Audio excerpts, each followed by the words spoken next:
નમસ્કાર દર્શક મિત્રો, મિસ્ટર ગુજરાત ન્યૂઝમાં આપનું સ્વાગત છે। અમરેલીના જાફરાબાદમાં બે મકાનમાં વીજળી પડવાની ઘટના સામે આવી। જાફરાબાદના ખોડિયાર નગર કોડીવાડ વિસ્તારમાં મોડી રાત્રે કડાકા ભડાકા સાથે બે મકાન ઉપર વીજળી પડતા ઇલેક્ટ્રિક ઉપકરણોમાં મોટું નુકસાન।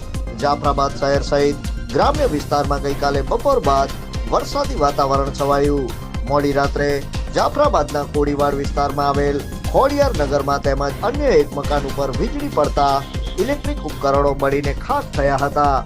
વીજળી પડવાનો અવાજ આવતા ઘરના તમામ સભ્યો દોડીને બહાર નીકળી ગયા હતા। વીજળી પડવાનો અવાજ કેટલો હતો કે આસપાસના વિસ્તારના લોકો પણ ઘરની બહાર દોડી આવ્યા હતા। Report by Virendrasinh Jadeja. જોતા રહો મિસ્ટર ગુજરાત ન્યૂઝ, સત્યતાની સાથે સ્પષ્ટ। મારું નામ અજયભાઈ સોલંકી।